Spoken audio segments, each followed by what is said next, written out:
Before I let the media ask questions, I want to kind of let you guys know what we have been doing, for the American citizens. A lot of times you guys, see 24/7, and you just see the part where we, of course, trash talking and using profanity and being kind of wild, but at the end of the day, we're still professionals, but it's entertainment. You must watch TV, I don't want to be on TV and not giving you guys, I don't want to not have you guys glued to the TV. I want to keep everyone always glued to the TV.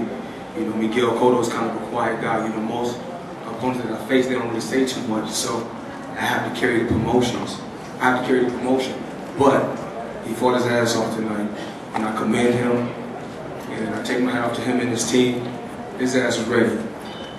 I wasn't going to fold under pressure, though, no matter what. I was built for this. I was born for this day. Then to kind of let the people know what we've been doing for the American citizens. A lot of times you guys just see Mayweather in the flashy cars and the jury and different things like that. But I do give back to public schools and 3 square meals to where kids is not able to eat at home every day. So. And some schools don't have computers, and it's just so many things that we have done to give back to the American citizens. And it's a thing that's called the Habitat for Humanity. It's called a Blitz Build, where you build a family house in 7 days. I think we spent like $150,000 for that. And we had a 5K run for that also. We gave $100,000 for that. So we're constantly giving back and feeding American citizens, and that's what it's about. It's not just about making a lot of money, it's also about giving back. I'm blessed to be in this position, and I couldn't do it without the media, and I couldn't do it without the fans. So, thank you guys.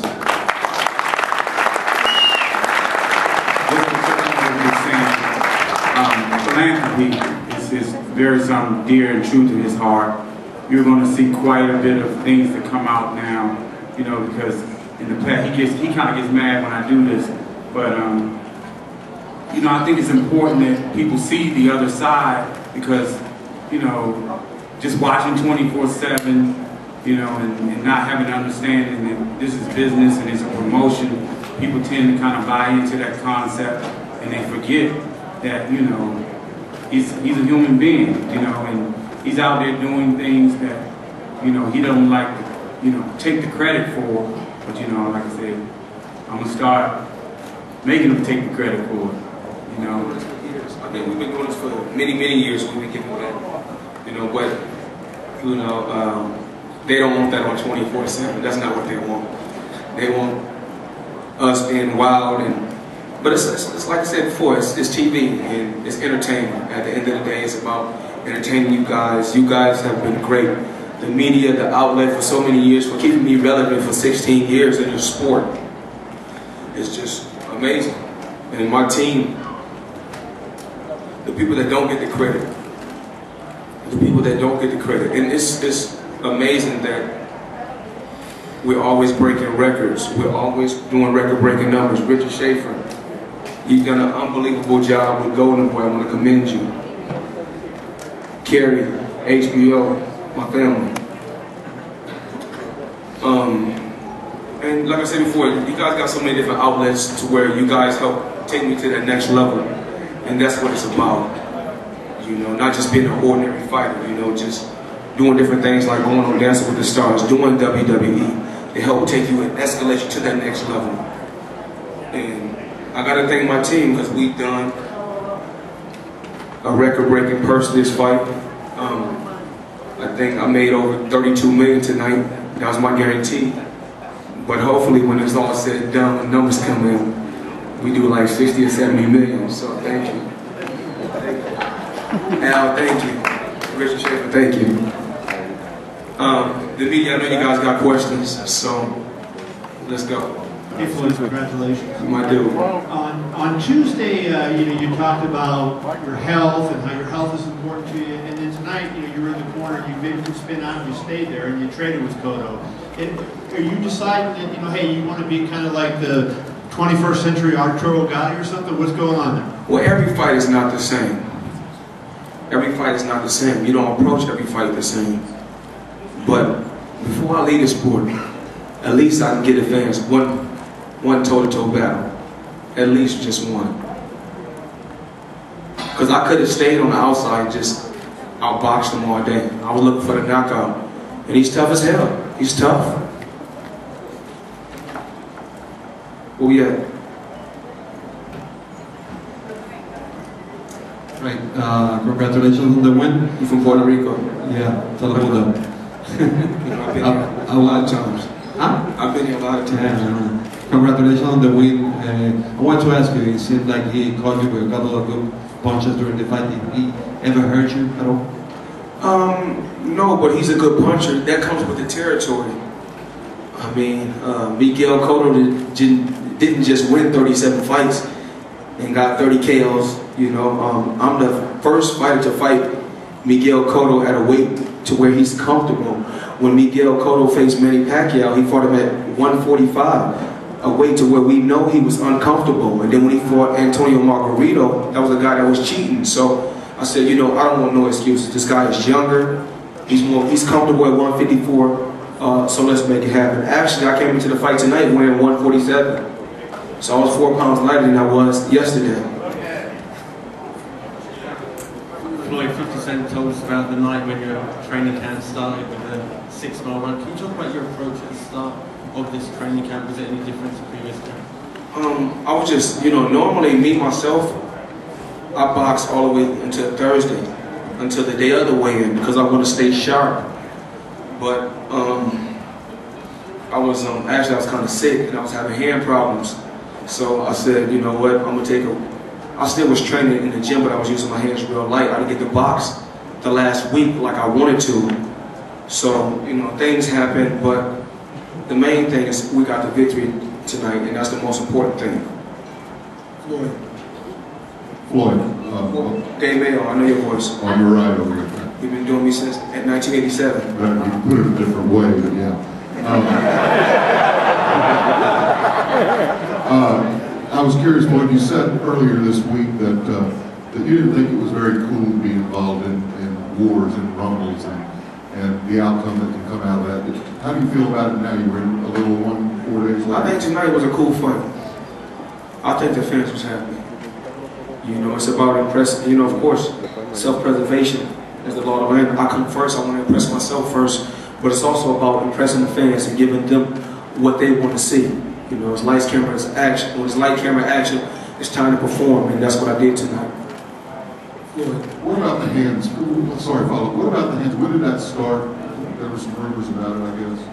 It really wasn't no rumors. It's just that, you know, at our gym we call it the doghouse. And some of the guys that's up here behind me, some of the guys that I work with in training camp, you know, E.J. Smith, you know, Tough as Nails.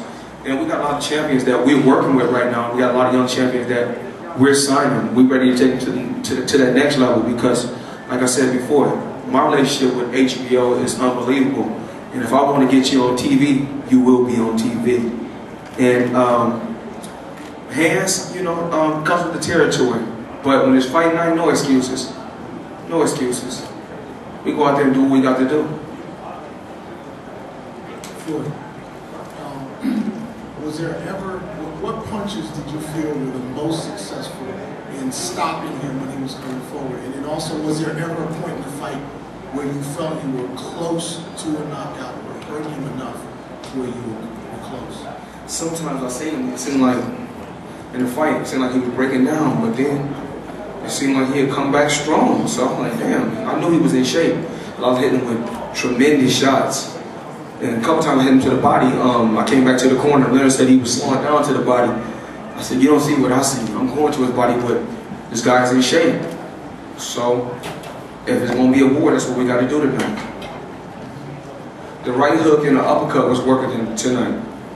And actually what I was doing, you know, I don't ever watch tapes of no fighter that I'm facing. So the other night I was at home, so I was just flipping through the TV.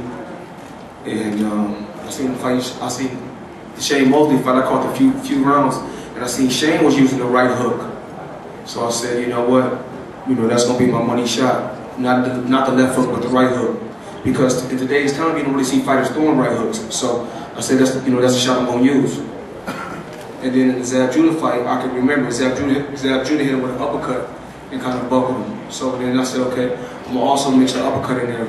You know, in the later rounds, I want to mix the uppercut in with the right hook. Floyd, normally after a fight you take vacation. There's two parts to this question. One, given your situation, your legal situation, can you take that vacation, even though it might be a brief one? And two, you said last week that you plan to fight again this year. And given how tough a fight this was tonight, do you have enough recovery time physically and everything you've been through tonight to fight again this year? You know, everybody knows about my situation. June 1st. I mean, it's just an obstacle that's in my way. You know, the only thing I can do June 1st is when I go away. The only thing I can do is make me stronger as a person and say to myself, you know, next time you're faced with that situation, approach it in a different way. You know, when it's all said and done, man can't judge me, only God can judge me.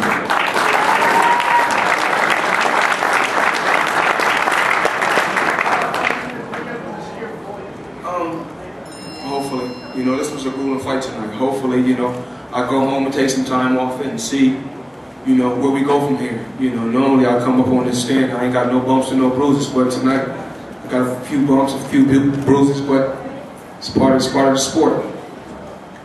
Okay, Floyd. Yeah. Right here, Floyd. Okay. You talked a little bit after the fight about Pacquiao. Could you expand on that a little bit? Well, you know, I'm just really tired of the media and the people being fooled. You know, just like, you know, when you guys was watching Face Off with me and Cotto, and then I responded on the Pacquiao situation.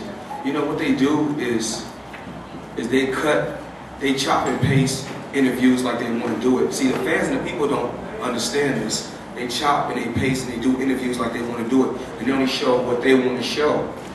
The truth is, Bob Arum is not going to let the fight happen. It's not on me.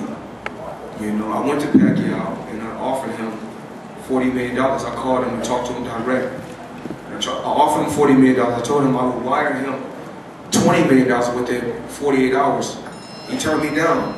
He basically said 50-50. And I'm more like, how can you ask for 50-50 and you're not doing the same numbers that I'm doing?